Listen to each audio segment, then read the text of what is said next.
হামাসের শীর্ষ নেতা ইসমাইল হানিয়ার গুপ্ত হত্যা ঘিরে চরম উত্তেজনাময় সময় পার করছে মধ্যপ্রাচ্য। তেহরানে ওই হামলার জন্য ইসরায়েলকে দায়ী করছে ইরান। এর চরম বদলা নেয়ার হুঁশিয়ারি জানাচ্ছে তারা। বিভিন্ন গোয়েন্দা সূত্র মতে এরই মাঝে জোরে সোরে তার প্রস্তুতি চলছে।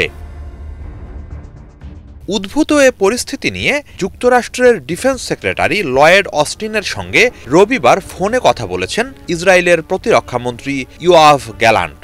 মার্কিন সংবাদ মাধ্যম অ্যাক্সিওস এক প্রতিবেদনে কথা জানিয়েছে। এতে বলা হয়, ওই ফোন কলে গ্যালান্ট জানান, ইরানের সামরিক তৎপরতা দেখে মনে হচ্ছে তারা ইসরায়েলে বড়সড় হামলার প্রস্তুতি নিচ্ছে। অ্যাক্সিয়াস জানায়, ইসরায়েলি গোয়েন্দা সংস্থাগুলোর হালনাগাদ ধারণা অনুসারে আগামী কয়েকদিনের মধ্যে ইসরায়েলে ওই হামলা চালাতে যাচ্ছে ইরান।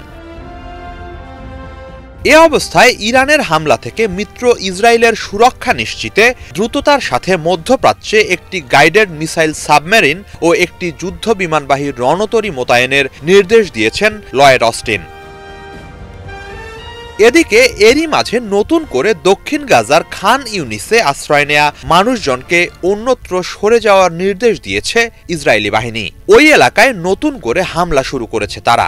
অব্যাহত হামলার মুখে খান ইউনিস ছেড়ে পালাচ্ছে হাজার হাজার মানুষ। এ নিয়ে চলতি মাসেই 4 বার মানুষজনকে এক এলাকা থেকে অন্য এলাকায় সরে যাওয়ার নির্দেশ দিল ইসরায়েল।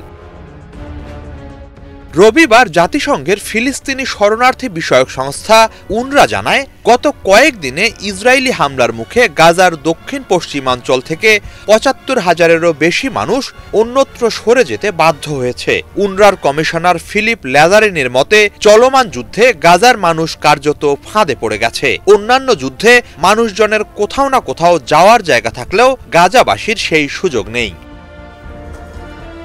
হিজল জুবায়ের, বাংলা ভিশন।